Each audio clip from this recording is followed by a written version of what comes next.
Hi everyone, welcome back to my channel. इस video में हम करियर गैप के बारे में बात करेंगे। आपको कैसे प्रिपेयर करना चाहिए, कैसे जॉब्स के लिए अप्लाई करना चाहिए अगर आपका करियर गैप है। तो देखो, अगर आप स्मार्टली प्रिपेयर करते हैं, even with 4 to 5 years of career gap, आप 3 to 4 मंथ्स में जॉब क्रैक कर सकते हैं एंड आप इजिली आईटी फील्ड में स्विच कर सकते हैं। तो step by step career gap road map के बारे में समझते हैं। ये वीडियो बहुत ही इंपॉर्टेंट होने वाला है, तो इसे एंड तक देखना। सबसे पहले ये समझ लेते हैं कि करियर गैप क्या होता है एंड क्यों आपको इंटरव्यू कॉल्स के लिए डिफिकल्टी आ सकती है अगर आपके रिज्यूम में करियर गैप है। देखो, अगर आपके रिज्यूम में 1 ईयर या उससे ज्यादा की अनएम्प्लॉयमेंट शो हो रही है तो वो करियर गैप में आता है। लेट्स से आपने 2020 में ग्रेजुएशन की थी एंड अब आप 23 में जॉब्स के लिए अप्लाई कर रहे हैं, तो आपके रिज्यूम में 3 इयर्स का करियर गैप शो होगा। देखो, जब कोई जॉब ओपनिंग होती है तो उस ओपनिंग के लिए काफी सारे कैंडिडेट्स अप्लाई करते हैं। लेट्स से अगर 100 ओपनिंग्स हैं तो 100 ओपनिंग्स के लिए अराउंड 10,000 कैंडिडेट्स अप्लाई करते हैं। अब उस केस में रिक्रूटर के लिए डिफिकल्ट हो जाता है ये डिसाइड करना कि किस कैंडिडेट को इंटरव्यू के लिए शॉर्टलिस्ट करना चाहिए एंड किसे रिजेक्ट करना चाहिए। तो उस केस में रिक्रूटर एक ऑप्शन ये चूज करता है कि जिनके भी रिज्यूम में कैरियर गैप शो हो रहा है उनको वो डायरेक्टली रिजेक्ट कर देता है। अब वो ऐसा क्यों करता है? देखो, जब भी कोई ओपनिंग होती है तो रिक्रूटर भी चाहता है कि कैंडिडेट्स का सिलेक्शन हो, जल्दी से जल्दी वो ओपनिंग्स फिल हो जाएं। अब उसको ये डिसाइड करना है कि किन कैंडिडेट्स में ज्यादा स्किल है, जॉब में अच्छे से कौन से कैंडिडेट्स परफॉर्म कर पाएंगे। तो उस केस में अगर आपके रिज्यूम में करियर गैप शो हो रहा है तो ये रिक्रूटर को ऐसा भी शो हो सकता है कि आपने पहले भी जॉब्स के लिए अप्लाई किया था एंड आप इंटरव्यू नहीं क्लियर कर पा रहे हैं, तो शायद आप उतने स्किल्ड नहीं हैं। दूसरा रीजन ये भी हो सकता है आपको रिजेक्ट करने का कि लेट्स से आपके रिज्यूम में 3 इयर्स का करियर गैप है, विच मींस कि आप लेटेस्ट टेक्नोलॉजी या लेटेस्ट फ्रेमवर्क से अवेयर नहीं होंगे। उस केस में भी रिक्रूटर को ये लग सकता है कि शायद आप इंटरव्यू ना क्लियर कर पाए। इसीलिए अगर आप जॉब्स के लिए अप्लाई करते हैं विद करियर गैप तो आपको बहुत ही कम फोन कॉल्स आती हैं या फिर आपको बिल्कुल ही नहीं आती। तो हम डिटेल में समझेंगे कि आपको रिज्यूम कैसे बनाना चाहिए अगर आपका करियर गैप है एंड आपको कौन से स्किल सीखने चाहिए। देखो, जब आप प्रिपेयर कर रहे हैं, कोई नई कोडिंग लैंग्वेज सीख रहे हैं, कोई नया स्किल सीख रहे हैं, तो आपको मेक श्योर करना है कि आप हाई डिमांड स्किल सीखें। मतलब अभी जिनकी डिमांड ज्यादा है मार्केट में, आपको वही स्किल सीखने हैं। आपको फ्यूचर कोडिंग लैंग्वेजेस या फ्यूचर फ्रेमवर्क्स को नहीं सीखना है। जिन फ्रेमवर्क्स में अभी जॉब ओपनिंग ज्यादा है आपको वही सीखना है। अगर आप नॉन आईटी बैकग्राउंड से हैं तो फिर आप डेटा एनालिटिक्स में कोर्स ले सकते हैं। डेटा एनालिटिक्स में आपको ज्यादा कोडिंग नहीं करनी होगी, आपको सिर्फ कंपनी के डेटा को एनालाइज करना होगा एंड उसके रिलेटेड आपको रिपोर्ट्स जनरेट करनी होंगी। आप आसानी से डेटा एनालिसिस सीख सकते हैं एंड डेटा एनालिटिक्स में काफी ज्यादा जॉब ओपनिंग्स हैं, विच मींस जब आप डेटा एनालिटिक्स सीख लेंगे तो आप इजीली जॉब्स के लिए अप्लाई कर पाएंगे। उसके बाद आप ऑटोमेशन या क्यूए को भी चूज कर सकते हैं। देखो, अगर आप मैनुअल क्यूए के लिए अप्लाई कर रहे हैं तो उसके लिए आपको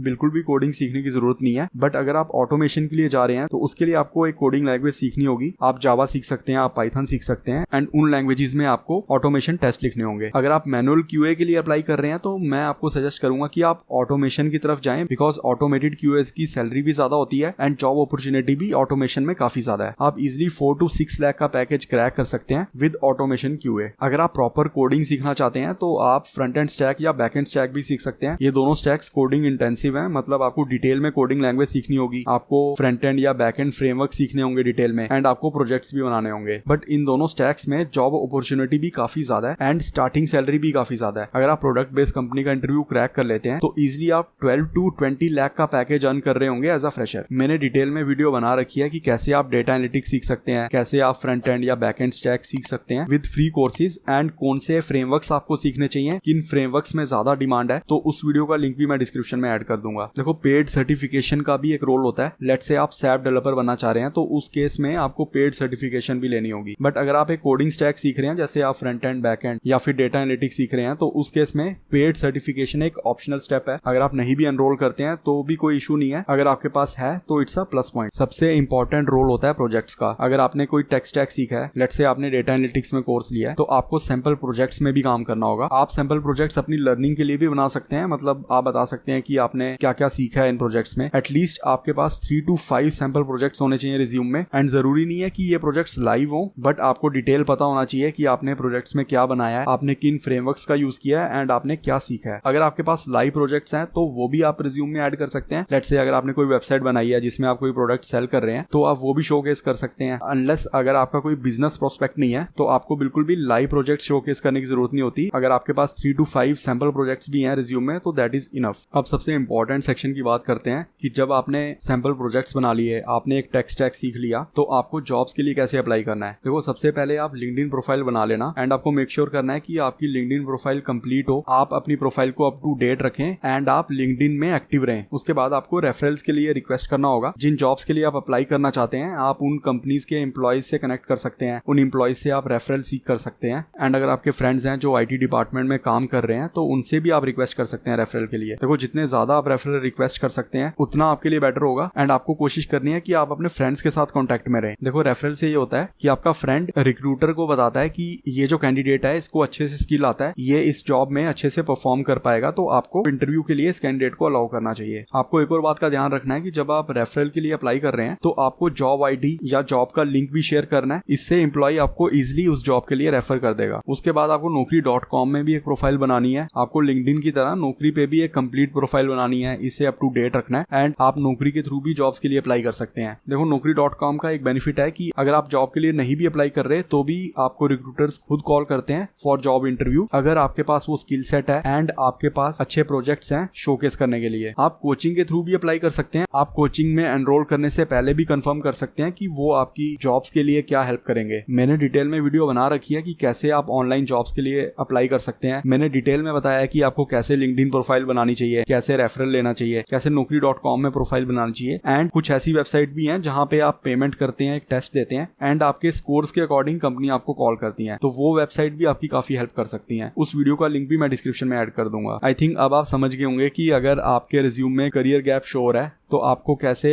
अप्रोच करना चाहिए, कैसे जॉब्स के लिए अप्लाई करना चाहिए। सबसे पहले आपको हाई डिमांड स्किल सीखना है। अगर आप नॉन IT फील्ड से हैं तो आप डेटा एनालिटिक्स सीख सकते हैं। अगर आप IT फील्ड से ही हैं तो फिर आप डेटा एनालिटिक्स या फ्रंट एंड स्टैक या बैक एंड स्टैक सीख सकते हैं। उसके बाद आपको अच्छे सैंपल प्रोजेक्ट्स बनाने हैं। एटलीस्ट 3 to 5 सैंपल प्रोजेक्ट्स आपके रिज्यूम में होने चाहिए। एंड जब आपने सैंपल प्रोजेक्ट्स बना लिए फिर आप लिंक्डइन में प्रोफाइल बना सकते, लिंक्डइन में एक्टिव रह सकते हैं एंड आप रेफरल के लिए रिक्वेस्ट कर सकते हैं। अगर आपके कुछ डाउट्स हैं या फीडबैक हैं तो आप जरूर कमेंट करना।